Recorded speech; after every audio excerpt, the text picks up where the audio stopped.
అమరావతిపై AP CM Chandrababu శ్వేతపత్రం విడుదల చేశారు. 5 ఏళ్లలో అమరావతిని దారుణంగా విధ్వంసం చేశారని చంద్రబాబు ఆవేదన వ్యక్తం చేశారు. ఈ రోజున అమరావతిని చూస్తుంటే బాధ కలుగుతోందని తెలిపారు. పవర్ పాయింట్ ప్రెజెంటేషన్ చేసిన ఆయన ఇది ప్రజా రాజధాని అని తేల్చి చెప్పారు. ఎప్పటికప్పుడు అమరావతికి వివరాలు అందరికీ తెలియజేస్తామన్నారు.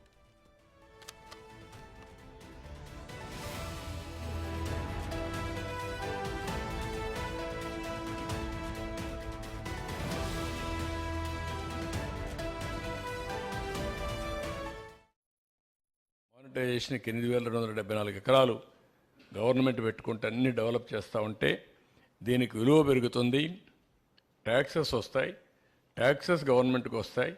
ఈ ల్యాండ్ అమ్మినా సరే రాజధాని కట్టచ్చనే ఉద్దేశంతో ముందుకు పోయాం. దీనిపైన మీరు ఒకసారి చూసినప్పుడు government of India capital gains exemption ఇచ్చారు రైతుల కోసం. ఇంకొక పక్కన 2,500 కోట్ల రూపాయల రాజధానికి ఇవ్వడానికి ముందుకు వచ్చారు, అప్రూవల్ ఇచ్చారు. 1,500 కోట్ల రూపాయలు డబ్బులు కూడా రిలీజ్ చేశారు. జగన్మోహన్ రెడ్డి రాజధాని నడిమధ్యనే ఉండాలి అని గట్టిగా చెప్పాడు. 30,000 ఎకరాలు ఉండాలని చెప్పాడు. అసెంబ్లీలో స్పీచ్ ఇచ్చాడు, అన్నిటికీ ఒప్పుకున్నాడు. ఇక్కడ ఇల్లు కట్టాడు. ఇల్లు కట్టినప్పుడు కూడా నాకు ఇల్లు లేదు, ఆయనకి ఇల్లు ఉందని చెప్పి గొప్పలు చెప్పుకున్నాడు, ఓట్లు వేయించుకున్నాడు. తర్వాత ఏం చేశారో మీరే చూస్తారంటే ఇది క్లియర్గా ఇక్కడే ఉండాలి, రాష్ట్రం మధ్యలో ఉండాలి, ఎలాంటి విభేదాలు ఉండకూడదు, అందరం కలిసి చేయాలని చెప్పిన పెద్ద మనిషి ఏం చేశాడో మీరు చూశారు. అమరావతి రాజధానికి సంబంధించి సీఎం చంద్రబాబు శ్వేతపత్రం విడుదల చేయడం జరిగింది. దీనికి సంబంధించిన డీటెయిల్స్ అందించడానికి మా ప్రతినిధి మల్లికార్జున సిద్ధంగా ఉన్నారు. మల్లికార్జున, చెప్పండి, ఓవరాల్ డీటెయిల్స్ ఏంటి? ప్రస్తుత అమరావతికి సంబంధించి ఏదైతే రాజధాని ప్రకటన చేయడం జరిగిందో అక్కడ నుంచి ఇప్పటి వరకు అసలు అమరావతి ఏం జరిగిందనే అంశంపై కూడా శ్వేతపత్రాన్ని ముఖ్యమంత్రి చంద్రబాబు నాయుడు విడుదల చేయడం జరిగింది. అప్పుడు గతంలో టీడీపీ ప్రభుత్వంలో ఉన్నప్పుడు అసలు అమరావతిని ఎలా సెలెక్ట్ చేశాము, అమరావతిలో రైతుల వద్ద నుంచి ఎంత భూమి సేకరించాము, ఎంతమంది రైతులు భూములు దానం చేశారు, భూములు ఇక్కడ ఇవ్వడం జరిగింది, ఏ ల్యాండ్ పూలింగ్ అనేది ఎలా చేశారు, అలాగే మాస్టర్ ప్లాన్ అనేది ఎలా రూపొందించారు, సీడ్ క్యాపిటల్ ఎలా రూపొందించారు, వీటన్నిటిని ఎన్ని నగరాలు ఈ అమరావతిలో ఇంక్లూడ్ చేశారనే అంశాలపై ప్రధానంగా ముందుగా అన్ని కూడా చంద్రబాబు నాయుడు శ్వేతపత్రంలో పొందుపరచడం జరిగింది, ఆయన వివరించడం జరిగింది. తర్వాత 2019 తర్వాత టీడీపీ ప్రభుత్వం దిగిపోయిన తర్వాత వైసీపీ ప్రభుత్వం వచ్చిన దగ్గర నుంచి ఈ 5 సంవత్సరాల కాలంలో ఈ అమరావతిలో ఎలాంటి విధ్వంసం జరిగింది, అలాగే అమరావతి ఎలాంటి నిర్లక్ష్యానికి గురైందనే అంశాలపై కూడా సుదీర్ఘంగా ఆయన వివరించుకుంటూ వచ్చారు. అమరావతికి సంబంధించి అసలు ఎలా ఉంది ఈ 5 సంవత్సరాలు అనేది మేము అయితే చంద్రబాబు నాయుడు చెప్పిన విధంగానే ఎలా ఉందో అనేది మీకు చూస్తూ ఉన్నాము. ఏదైతే ఉందో మనం ఉన్న ఈ ప్రాంతం మొత్తం కూడా సీడ్ క్యాపిటల్ ప్రాంతం. ఇది మొత్తం కూడా 6 కిలోమీటర్ల పొడవున 1 కిలోమీటర్ వెడల్పున కూడా ఈ సీడ్ క్యాపిటల్ అనేది గతంలో 2019కు ముందున్న టీడీపీ ప్రభుత్వం ప్రకటించడం జరిగింది. ఈ సీడ్ క్యాపిటల్లో మొత్తం కూడా ప్రభుత్వ భవనాలన్నీ వస్తూ ఉంటాయి. మొత్తం రాజ్భవన్ దగ్గర నుంచి సీఎం క్యాంపు కార్యాలయం దగ్గర నుంచి ఎమ్మెల్యే, ఎమ్మెల్సీ, ఇప్పుడు మీకు మా కెమెరామెన్ ఏదైతే చూపిస్తూ ఉన్నారో ఆ బిల్డింగ్స్ అన్నీ కూడా ఎమ్మెల్సీ, ఎమ్మెల్యేలకు సంబంధించి ఎవరైతే ఇప్పుడు శాసనసభలో ఎన్నికై ఉన్నారో, శాసన మండలిలో ఎన్నికై ఉన్నారో వాళ్ళకు సంబంధించి క్యాపిటల్లో ఒక ప్లాట్ అనేది ఉండాలి, నివాసం అనేది ఉండటం కోసం కూడా ఇక్కడ నిర్మించడం జరిగింది అమరావతిలో.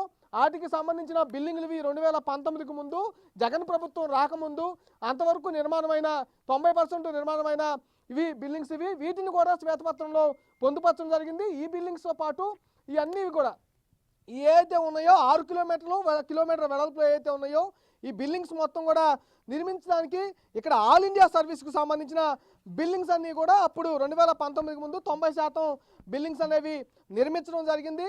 ఆ కలర్స్ కానీ దానికి సంబంధించి ఆ బిల్డింగ్ నిర్మాణం కానీ మొత్తం కూడా 50 అంతస్తులకు పైగా కూడా అప్పుడు వీటన్నిటికీ ప్లాన్ చేసిన పరిస్థితి.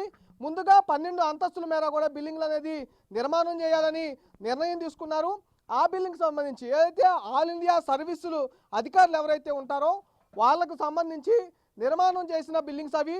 వాటి దగ్గర నుంచి వాటి పక్కనే కూడా ఎవరైతే ప్రభుత్వంలో ప్రధాన కార్యదర్శులుగా అట్లాగే దాంతోపాటు కార్యదర్శులుగా అలాగే ప్రిన్సిపల్ కార్యదర్శులుగా ఎవరైతే ఉంటారో సెక్రటరీలు, డిపార్ట్మెంట్కి సెక్రటరీలకు సంబంధించి వీళ్ళందరికీ కూడా సపరేట్గా బిల్డింగ్స్ అనేది నిర్మాణం కూడా చేయటం మొదలుపెట్టారు.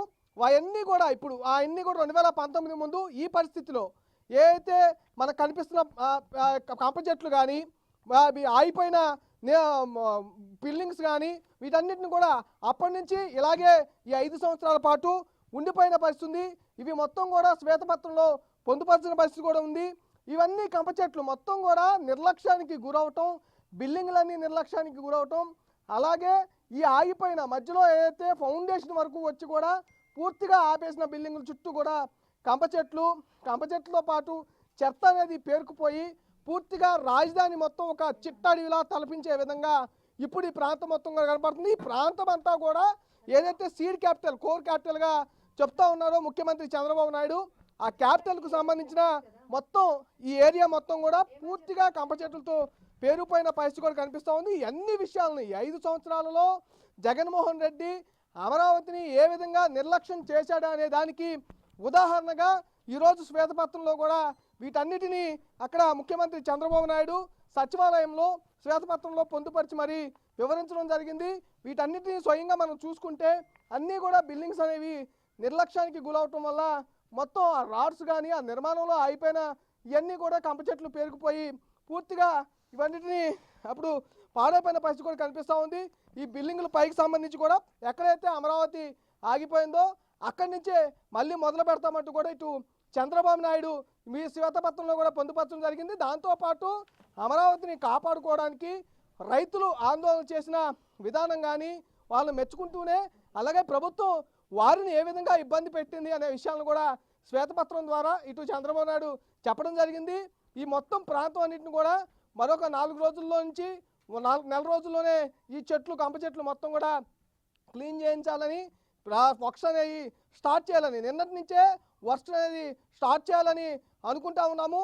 ఈ రోజు నుంచే వర్క్స్ అనేది స్టార్ట్ చేస్తామంటూ కూడా ముఖ్యమంత్రి చంద్రబాబు నాయుడు శ్వేతపత్రం సందర్భంగా తెలిపిన పరిస్థితి కూడా కనిపించింది. Prasanna, thank you Mallikarjun.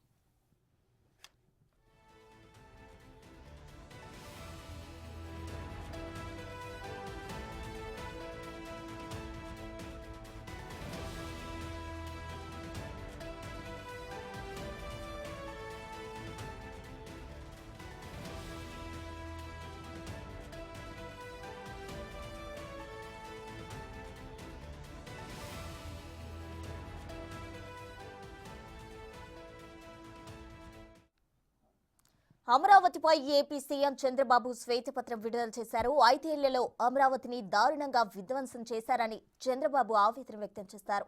ఈ రోజున అమరావతి చూస్తుంటే బాధ కలుగుతోందని తెలిపారు. పవర్ పాయింట్ ప్రెజెంటేషన్ చేసిన ఆయన ఇది ప్రజా రాజధాని అని తేల్చి చెప్పారు. ఎప్పటికప్పుడు అమరావతి వివరాలు అందరికీ తెలియజేస్తామని కూడా అన్నారు.